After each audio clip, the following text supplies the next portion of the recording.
Finally हम चल दिए हैं वृंदावन, जो कि हम काफी दिनों से प्रोग्राम बना रहे थे। जब हम पहुंचे आगरा तो वहाँ पर ISBT पे हमने ली चाय की चुस्की और उससे पहले श्रीराम पूरी भंडार पे किया नाश्ता। दरअसल प्रोग्राम था मैं, दीपक, विक्रम और सोनू का, मगर किन्हीं कारणों से विक्रम नहीं चल पाया तो हमारे साथ सचिन आ गया है। बरसाने में रोपवे की भी व्यवस्था है तो हम एंटर कर रहे हैं मंदिर के परिसर में। वृंदावन मथुरा जाना तो कई बार हुआ मगर बरसाना मैं पहली बार गया हूँ। दीपक का भी ये पहली ही बार था, बस खाली सोनू हमें से आया हुआ है पहले भी। मगर ये क्या, जैसा हमारे साथ हमेशा होता है वैसा ही हुआ।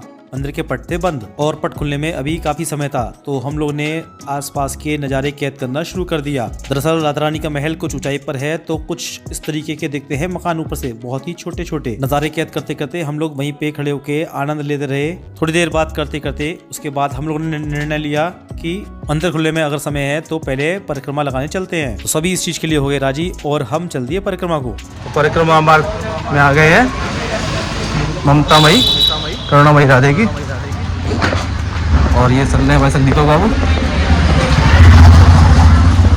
और सचिन बाबू चल रहे हैं पीछे। जय जय श्री राधे, जय श्री राधे। ये आगे सोनू, जय श्री राधे। वैसे तो परिक्रमा ज्यादा बड़ी नहीं है मगर है काफी कठिन, मगर खैर गोवर्धन की परिक्रमा इतनी बड़ी है और वो हम लोगों ने जाने कितनी बार लगाई है पता ही नहीं। ऐसे में ये राधा रानी की छोटी सी परिक्रमा कब लग गई हमको तो पता भी ना चला। हाँ मगर गर्मी के कारण मुझको अपनी जैकेट जरूर उतारनी पड़ी। परिक्रमा लगाने में हमको अधिक समय नहीं लगा और हम पहुंच गए हैं महल। मगर ये क्या, जब तक हम गए थे कुछ भी भीड़ नहीं थी और लौट के आए तो इतना सारा जनमानस। मंदिर कोई सा भी हो, कुछ समय जब पट बंद रहता है तो भीड़ इकट्ठी हो ही जाती है।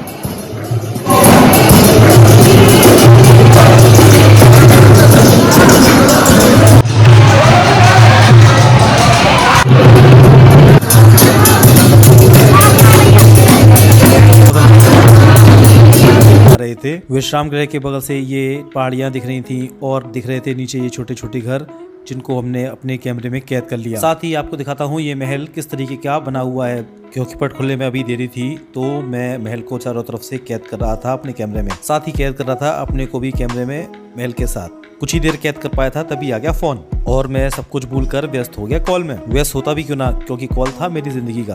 इधर मैं कॉल में व्यस्त हुआ और मेरे दोस्तों ने मुझे गाली देना शुरू कर दिया क्योंकि वो बेचारे तो अलग बैठे थे और मैं अपने ही में मस्त था। फिर हमने देखा कि यहाँ पे जनमानस बढ़ता ही जा रहा है तो लाइन में लगना ही सही है। तो मैंने अपना कॉल डिस्कनेक्ट किया और चाय की चुस्की के बाद हम लोग लग गए हैं लाइन में। जब महल हो राधा रानी का तो भीड़ होना तो स्वाभाविक है। खैर हम क्रमबद्ध तरीके से आगे बढ़ते रहे और कुछ ही समय में नंबर हमारा आ ही गया। मैं तो लाइन में लगे लगे भी कैमरे में अपने कैद कर रहा था इधर उधर के नज़ारे। कुछ देर नज़ारे कैद करने के बाद आखिर में आ गई हैं ये महल की चिड़ियाँ और सभी ने महारानी के जयकारों के साथ चढ़ना आरंभ कर दिया। पीछे से मेरे दीपक भी लगा हुआ था कैद करने में महल को अपने कैमरे में। आगे पीछे जहाँ भी देखो अपार जनमानस नजर आ रहा था जिस कारण पंक्ति काफी धीमे धीमे बढ़ पा रही थी। मगर खैर चलो कुछ ही देर में वो लम्हा आ गया जिसका हमें देर से इंतजार था और वो लम्हा था श्री जी के दर्शन का। भीड़ में घुसने के बजाय मैंने पीछे से ही फोटो लेना शुरू कर दिया और आप भी करिए जूम के जरिए बिल्कुल पास से दर्शन।